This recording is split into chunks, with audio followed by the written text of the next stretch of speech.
A paz do Senhor, meus amados e queridos irmãos.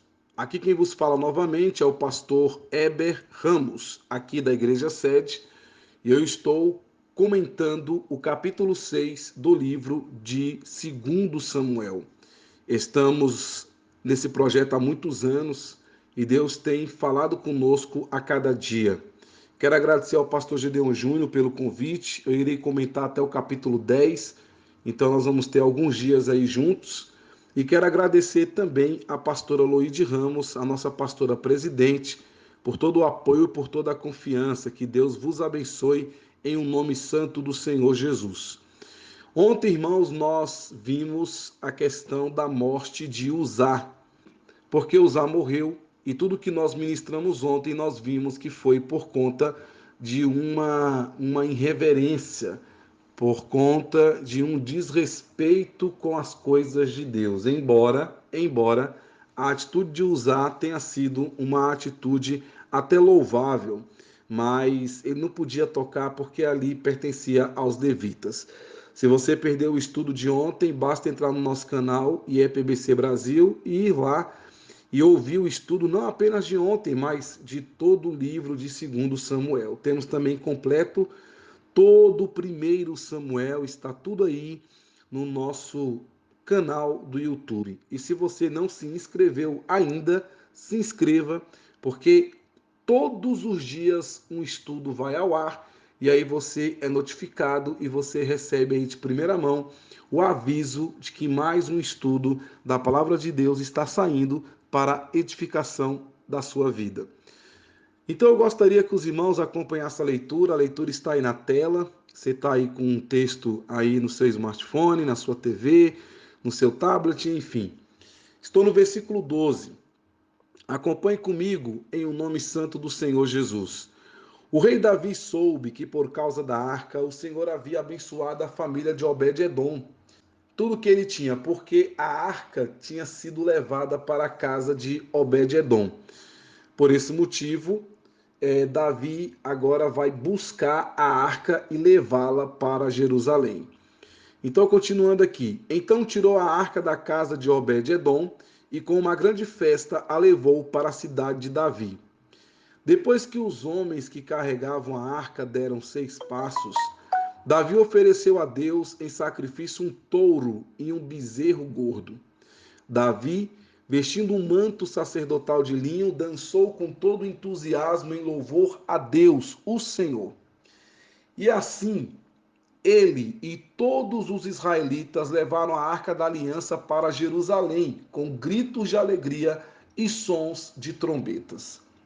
Quando a arca estava entrando na cidade, Mical, filha de Saul, olhou pela janela e viu o rei Davi pulando e dançando em louvor ao Senhor. Então sentiu por ele um profundo desprezo.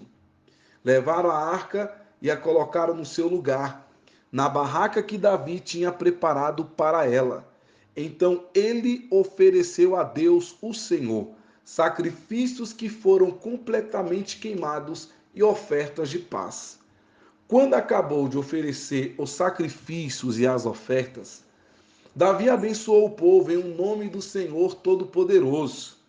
Depois deu a cada homem e a cada mulher de Israel um pão, um pedaço de carne assada e passas, e em seguida todos foram para casa. Davi voltou para casa a fim de estar com a sua família e Mical, filha de Saul, saiu para encontrá-lo. Ela disse: Que bela figura fez hoje o rei de Israel, parecia um sem vergonha, mostrando o corpo para as empregadas dos seus funcionários.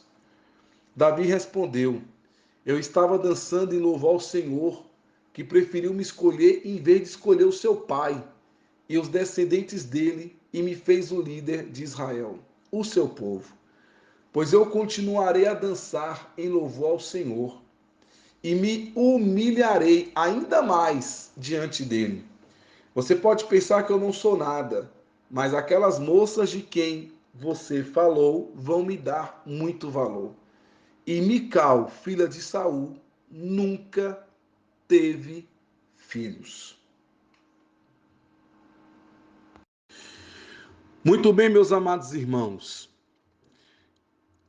O que nós podemos entender aqui nesse texto é que Davi, ele tinha um grande temor de Deus.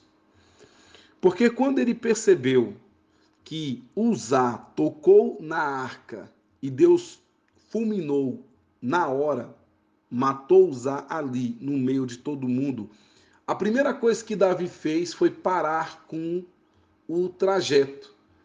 Ele imediatamente parou, porque ele sabia que se alguém tocasse ali, iriam morrer. Então Davi, ele temeu muito ao Senhor, e ele ficou com medo de levar a arca para Jerusalém. E aí o que ele fez? Ele, como rei, ele deu ordens para que a arca fosse levada para a casa de Obed-Edom. Quem era Obed-Edom? Obed-Edom, ele era um levita. Ele era um levita e ele vivia ali, obviamente, nos dias de Davi. Então, Obed-Edom, ele ficou com essa arca durante 3 meses. 90 dias aquela arca ficou ali. E durante esses dias, a vida de Obed-Edom e todos da sua família foram abençoadas. A palavra do Senhor diz que quando a arca estava na casa de Obed-Edom, a palavra do Senhor diz que todos ficaram com a bênção, todos foram abençoados. E o rei Davi soube que o Senhor havia abençoado a família de Obed-Edom e tudo que ele tinha, tudo que Obed-Edom tinha, havia prosperidade, estava indo tudo muito bem, porque a presença de Deus, a arca simbolizava a presença de Deus, então a presença de Deus estava ali na casa de Obed-Edom e por esse motivo Obed-Edom estava sendo abençoado. Quando nós temos a presença de Deus, quando nós temos a presença de Deus na nossa vida, nós somos abençoados. Quem está em nossa volta é abençoado. Se o marido tem a bênção de Deus, a esposa é abençoada, os filhos são abençoados, o trabalho é abençoado, tudo é abençoado. Se a esposa tem a presença de Deus, o marido é abençoado, os filhos são abençoados. Se a casa tiver a presença de Deus, todos são abençoados. E a Bíblia diz então que tudo que Obed-Edom tinha recebeu a bênção, ele foi abençoado. Então, quando nós falamos de Obed-Edom, nós temos que entender que na palavra do Senhor existem vários Obed-Edom. É importante saber que existem algumas passagens bíblicas em Crônicas, por exemplo, que mencionam esse mesmo nome. Não há qualquer dúvida de que pelo menos 2 delas mencionam Obed-Edom, o Geteu. O Geteu, 1 Crônicas 13 fala, 1 Crônicas capítulo 15 também fala. Porém, é bem difícil determinar se nas demais passagens a referência é o mesmo Obed-Edom ou a outras pessoas de igual nome. Mesmo naquelas passagens que se referem a um período além do tempo em que Obed-Edom viveu. Seja como for, em todas essas passagens, este nome aparece conectado ao serviço religioso em Israel. E isso pode nos indicar que realmente Obed-Edom tenha sido um levita. Então a arca vai para a casa de Obed-Edom e Obed-Edom guarda aquela arca ali por 3 meses. A Bíblia diz que quando Davi soube, aqui no versículo de número 9, versículo 9 não, perdão, aqui no versículo de número 12, quando o rei Davi soube que por causa da arca o Senhor havia abençoado a família de Obed-Edom e tudo que ele tinha, então tirou a arca da casa de Obed-Edom e com uma grande festa a levou para a casa de Davi. A primeira tentativa de Davi foi um desastre, houve inclusive uma morte. Ele colocou a arca nos carros de bois, na carroça, os bois tropeçaram, a arca ia caindo, Uzá coloca a mão e Uzá é morto. Agora ele pega a arca, depois de 90 dias, ele ficou com medo, não permitiu que ninguém tocasse mais na arca. É claro que Davi sabia como que a arca tinha que ser guiada, como que a arca tinha que ser guardada. Davi sabia de todos esses detalhes. Então aqui ele resolve pegar a arca de Obed-Edom e levá-la para Jerusalém, porque Jerusalém iria se tornar o centro religioso de Israel. E essa arca ficaria ali no centro religioso de Israel, chamado Jerusalém. Mas aí, irmãos, será que Davi fez a mesma coisa? Será que Davi, ele pegou dois homens, pegou ali uma carroça com dois bois e colocou a arca em cima? Será que ele repetiu o mesmo erro? Quando nós nos deparamos com alguma coisa que foge da presença de Deus, como foi falado ontem, e a gente começa a entender algumas coisas, é claro, irmãos, é evidente que nós temos que fazer de tudo para não cair no mesmo erro. Para não cair no mesmo erro. Porque se nós fizemos alguma coisa que desagradou ao Senhor e Deus nos dá uma nova oportunidade, temos que fazer de tudo para não cair no mesmo erro. E Davi fez isso. Ele agora vai levar a arca de forma correta. E a palavra do Senhor diz em 1 Crônicas, capítulo 15, versículo 1 em diante, que ele fez isso. No livro de 1 Crônicas, capítulo 15, diz assim: fez também Davi casa para si na cidade de Davi, e preparou um lugar para a arca de Deus, e armou-lhe uma tenda. Então disse Davi: ninguém pode levar a arca do Senhor, senão os levitas. Ninguém pode levar a arca do Senhor, senão os levitas. Então a ordem já foi dada. Todo mundo sabia que quem tinha que levar a arca seriam os levitas, e detalhe, da família de Coate. E tinha que levar esta arca de acordo com a palavra e a vontade de Deus. E a palavra do Senhor continua: porque o Senhor os elegeu para levarem a arca do Senhor e para o servirem eternamente. E Davi ajuntou a todo Israel em Jerusalém para fazerem subir a arca do Senhor ao seu lugar que lhe tinha preparado. Davi ajuntou os filhos de Arão e os levitas, dos filhos de Coate, Uriel, o príncipe, os seus irmãos 120, dos filhos de Merari, Asaías, o príncipe de seus irmãos 220, dos filhos de Gesso, Joel, o príncipe de seus irmãos 130, dos filhos de Elisafã, Semaías, o príncipe de seus irmãos 200, e dos filhos de Hebron, Eliel, o príncipe e seus irmãos 80. E aqui vai continuando aqui no capítulo número 15. Observe que dos filhos de Coate, Uriel, o príncipe, versículo 4. Então, os levitas estavam ali, preparados para poder levar esta arca. Então, meus amados, Davi ele não caiu no mesmo erro. Davi ele não caiu da mesma forma. A palavra do Senhor diz que ele chamou homens qualificados, só que esses homens tinham que se purificar, meus irmãos. A purificação era importante, a fim de que estivessem preparados para levar a arca. Purificar significa literalmente separar, colocar à parte para propósitos sagrados, consagrar. Os sacerdotes simbolicamente se separavam do pecado e do mal. Isso era feito numa cerimônia especial na qual eles se lavavam e também as suas roupas. Embora não seja exigido que executemos tais cerimônias hoje, podemos nos purificar, lendo a palavra de Deus e preparando nossos corações para participar da adoração ao Senhor. Então, como eu disse ontem, nós temos que nos preparar para fazer alguma coisa para Deus. Temos que orar, temos que nos santificar, temos que buscar a presença de Deus, temos que clamar a Deus, temos que estar diante do Senhor de forma adequada, de forma coerente, de forma prudente, de forma correta diante de Deus, para que o nome do Senhor seja glorificado e exaltado. E aí, irmãos, a palavra do Senhor continua.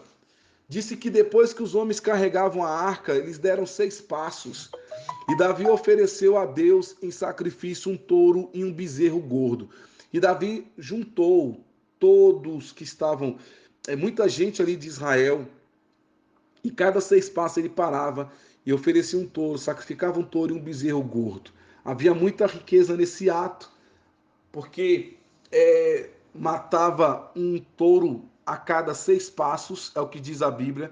Depois que os homens carregavam a arca, deram 6 passos, e Davi ofereceu a Deus em sacrifício um touro e um bezerro gordo. E a palavra do Senhor nos diz, meus amados irmãos, que Davi fez esse ato, oferecia a Deus um sacrifício, um touro e um bezerro gordo. E no 14 diz que Davi, vestindo-se um manto sacerdotal de linho, dançou com todo entusiasmo em louvor a Deus. Em louvor a Deus, dançou com todo entusiasmo. Davi estava feliz, Davi estava contente, Davi estava maravilhado. E ele começou a fazer a obra de Deus com amor, com dedicação, com alegria. Ele pegou a sua melhor roupa. Ele deixou de lado o seu manto real e colocou uma estola de linho. Aquela estola geralmente usada ali pelos sacerdotes. E ele começou a mostrar o quê?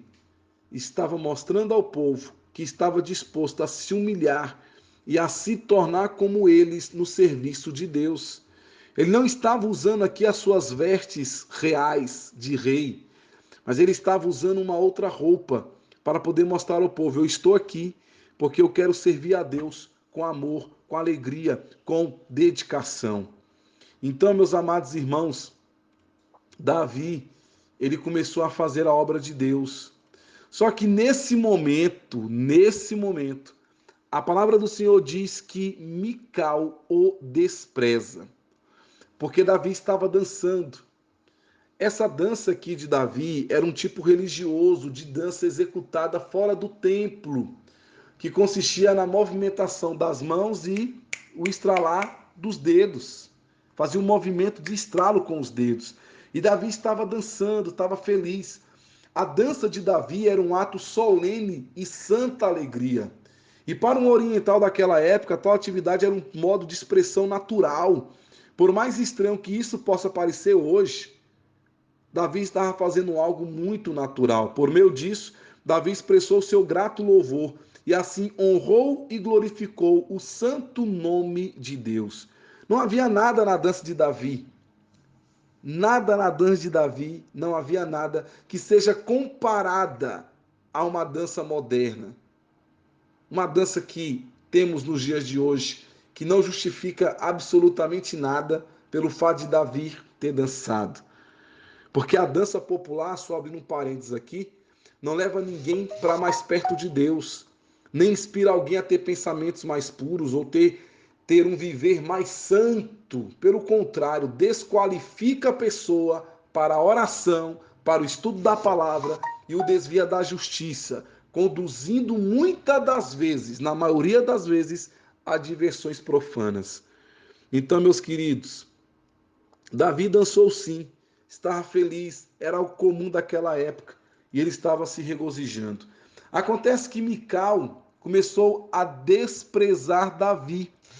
O texto bíblico, o texto nos mostra que Mical estava olhando pela janela e viu o rei pulando, dançando em louvor ao Senhor. Então sentiu por ele um profundo desprezo. Mical foi a primeira esposa de Davi, mas aqui o autor fez questão de chamá-la de filha de Saul. De fato, ela era filha de Saul, provavelmente para mostrar como sua atitude era semelhante à de seu pai. É possível que seu desprezo por Davi não tenha começado por ocasião de sua entrada triunfal na cidade. Talvez tenha julgado pouco digno que ele estivesse tão preocupado com a vida de adoração de seu povo ao Senhor em um momento em que isto, em sua opinião, na opinião de Mical, não era importante para o reino. Então ela estava assim dizendo: como é que um rei preza um papel desse, um papel de vergonha? E aí, Mical talvez tenha pensado que não era próprio de um rei demonstrar tanta emoção. Tanta emoção. Isso não é certo. Isso não está de acordo. E aí, meu querido, o que ela faz? Despreza Davi. Qualquer que tenha sido a razão, o desprezo que sentia pelo marido cresceu até chegar em um difícil confronto. E Mical terminou seus dias sem ter gerado um único filho. Sem ter gerado um único filho. E a palavra do Senhor diz que Davi começou a louvar a Deus, levar a arca, colocar no seu lugar, na barraca que Davi tinha preparado. Davi ofereceu a Deus grandes sacrifícios, que foram completamente queimados, e ofertas de paz. E quando acabou de oferecer o sacrifício e as ofertas, Davi abençoou o povo em nome do Senhor, Deus Todo-Poderoso.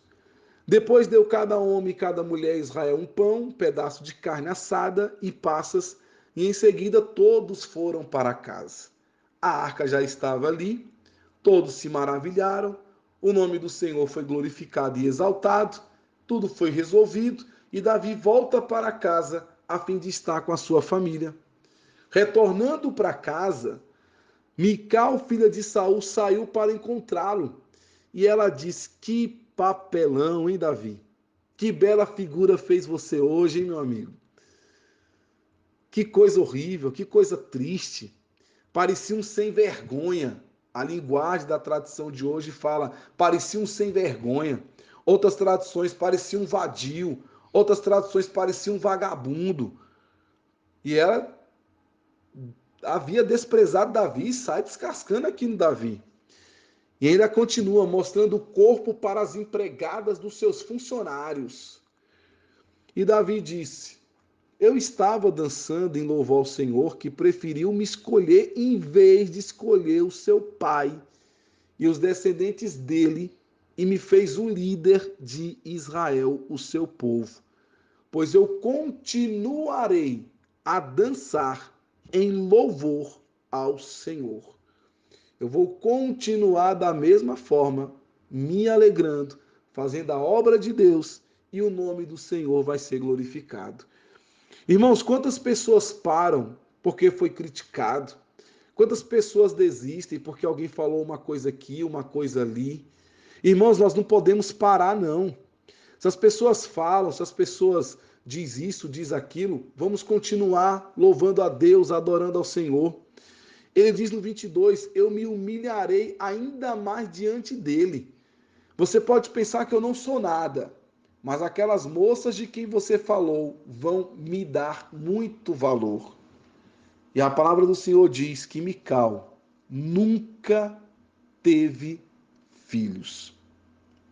Mical nunca teve filhos, porque não houve possibilidade da união das casas de Saul com a casa de Davi. Não teve como ter filhos. A Bíblia diz que não foi possível diante daquilo que Mical falou. Mical precisava, irmãos, entender a verdadeira razão para a conduta de Davi. Mical precisava também aceitar que seu orgulho e egoísmo estavam por trás de sua própria amargura de espírito. Davi sentiu que Mical havia desprezado. Davi entendeu isso, mas ele foi firme e continuou dizendo que iria servir a Deus. Então, meus amados irmãos, nós podemos perceber que quando uma pessoa está feliz, está alegre, está contente, ela esquece até quem ela é. Se está na presença de Deus, esquece até quem é. Tem pessoas que ficam se contendo. Eu não vou chorar aqui no culto, eu não vou pular aqui no culto. Eu estou com uma emoção tão grande porque vão falar de mim, vão fazer isso, vão fazer aquilo. Negativo, irmãos. Quer fazer, faça. Quer se alegrar diante de Deus, se alegre. Quer pular lá na igreja, deixa Deus abençoar a sua vida. Quer ser tomado em línguas estranhas, quer fazer a obra de Deus, e que você começa a chorar, começa a sentir a presença de Deus na sua vida, amém. Tem que se preocupar com A ou com B, é você e Deus. Ali era uma coisa entre Davi e Deus, e Mical foi dizer que ele era um vadio, um sem vergonha. Mas Davi estava determinado a elevar a vida espiritual do povo. E o que ele faz? Ele nomeia homens adequados para estar com a arca e guiar o culto em Jerusalém. Levar um culto em Jerusalém. Aparentemente sob a direção do sacerdote Abiatar. Da mesma forma, o outro sumo sacerdote Zadok estava encarregado do tabernáculo em Gibeão. Tudo isso está em 1 Crônicas, capítulo 16. 1 Crônicas, capítulo de número 16. Então, meus amados irmãos, encerramos aqui o estudo de hoje. Que Deus possa te abençoar em nome de Jesus.